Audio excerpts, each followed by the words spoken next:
Oh, hey, welcome back to Madison Public Library in Madison, Ohio's Theater of the Mind, Halloween edition.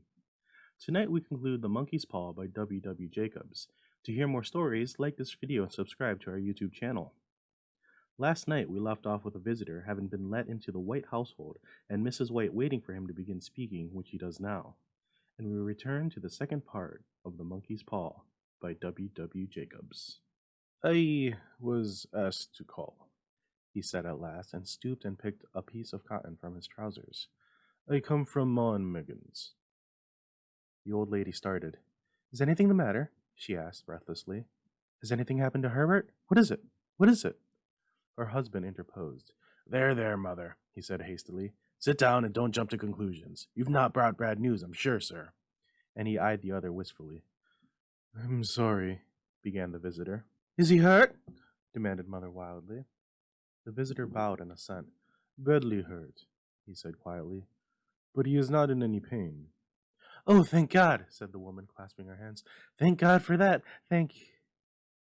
She broke off suddenly as the sinister meaning of the assurance dawned upon her and saw the awful confirmation of her fears in the other's perverted face. She caught her breath and turned to her slower-witted husband, laid her trembling old hand upon his. There was a long silence. He was caught in the machinery, said the visitor at length in a low voice. Caught in the machinery, repeated Mr. White in a dazed fashion. Yes. He sat staring blankly at the window, and taking his wife's hand between his own, pressed it as he had been wont to do in their old courting days, nearly 40 years before. He was the only thing left to us, he said, turning gently to the visitor. It's hard. The other coughed, and rising, walked slowly to the window. The firm wished me to convey their sincerest sympathies with you in your great loss, he said, without looking round. I beg that you will understand I am only their servant, and merely obeying orders. There was no reply. The old woman's face was white, her eyes staring, and her breath inaudible. On her husband's face was a look of such as his friend the sergeant might have carried into his first action. I was to say that Ma and Megan disclaimed all responsibility, continued the other. They admit no liability at all, but in consideration of your son's services, they wish to present you with a certain sum as compensation. Mr. White dropped his wife's hand, and rising to his feet, gazed with a look of horror at his visitor. His dry lips shaped the words, How much? 200 pounds, was the answer. Unconscious of his wife's shriek, the old man smiled faintly, put out his hands like a sightless man, and dropped, a senseless heap, to the floor. In the huge new cemetery, some 2 miles distant, the old people buried their dead, and came back to a house steeped in shadow and silence. It was all over so quickly that at first they could hardly realize it, and remained in a state of expectation as though of something else to happen, something else which was to lighten this load, too heavy for old hearts to bear.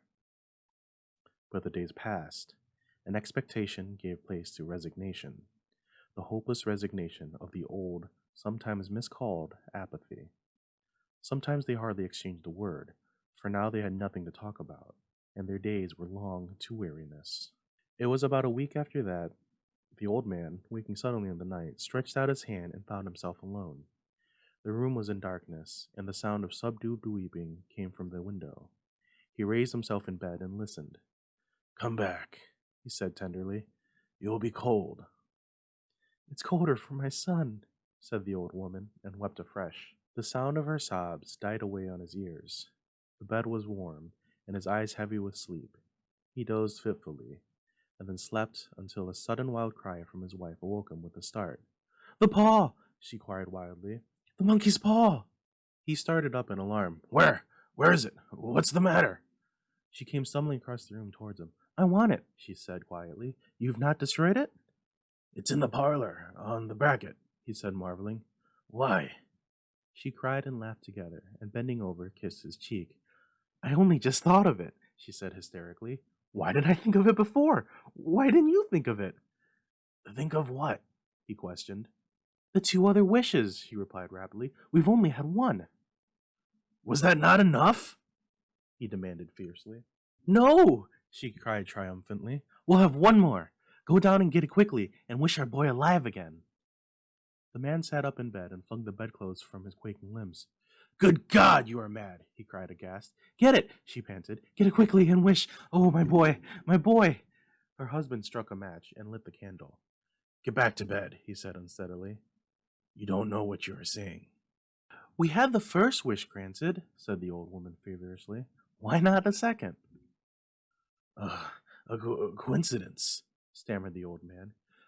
"Go get it and wish," cried his wife, quivering with excitement. The old man turned and regarded her, and his voice shook. "He's been dead 10 days, and besides, he... I would not tell you else, but I could only recognize him by his clothing. If he was too terrible for you to see then, how now?" "Bring him back!" cried the old woman, and dragged him towards the door. "Do you think I fear the child I have nursed?" He went down in the darkness and felt his way to the parlor, and then to the mantelpiece. The talisman was in its place, and a horrible fear that the unspoken wish might bring his mutilated son before him ere he could escape from the room seized upon him, and he caught his breath as he found that he had lost the direction of the door. His brow cold with sweat, he felt his way around the table, and groped along the wall until he found himself in the small passage with the unwholesome thing in his hand. Even his wife's face seemed to change as he entered the room. It was white and expectant, and to his fears seemed to have an unnatural look upon it. He was afraid of her. "Wish!" she cried in a strong voice. "It is foolish and wicked," he faltered. "Wish!" repeated his wife. He raised his hand. "I wish my son alive again." The talisman fell to the floor, and he regarded it fearfully. Then he sank trembling into a chair as the old woman, with burning eyes, walked to the window and raised the blind. He sat until he was chilled with the cold, glancing occasionally at the figure of the old woman peering through the window. The candle end, which had burned below the rim of the china candlestick, was throwing pulsating shadows on the ceiling and walls until, with a flicker larger than the rest, it expired. The old man, with an unspeakable sense of relief at the failure of the talisman, crept back to his bed, and a minute or two afterward, the old woman came silently and apathetically beside him. Neither spoke, but lay silently listening to the ticking of the clock. A stair creaked, and a squeaky mouse scurried noisily through the wall. The darkness was oppressive, and after lying for some time screwing up his courage, he took the box of matches, and striking one, went downstairs for a candle. At the foot of the stairs the match went out, and he paused to strike another, and at the same moment a knock, so quiet and stealthy as to be scarcely audible, sounded on the front door. The matches fell from his hand and spilled in the passage. He stood motionless, his breath suspended until the knock was repeated. Then he turned and fled swiftly back to his room and closed the door behind him. A third knock sounded through the house. "What's that?" cried the old woman, starting up. "A rat," said the old man in shaking tones. "A rat. It passed me on the stairs." His wife sat up in bed listening, a loud knock resounding through the house. "It's Herbert!" she screamed. "It's Herbert!" She ran to the door, but her husband was before her, and catching her by the arm, held her tightly. "What are you going to do?" he whispered hoarsely. "It's my boy! It's Herbert!" she cried, struggling mechanically. "I forgot I was 2 miles away. What are you holding me for? Let go. I must open the door." "For God's sake, don't let it in," cried the old man, trembling. "You are afraid of your own son," she cried, struggling. "Let me go. I'm coming, Herbert. I'm coming." There was another knock, and another. The old woman, with a sudden wrench, broke free and ran from the room. Her husband followed to the landing and called her appealingly as she hurried down the stairs. He heard the chain rattle back and the bottom bolt drawn slowly and stiffly from the socket. Then the old woman's voice, strained and panting.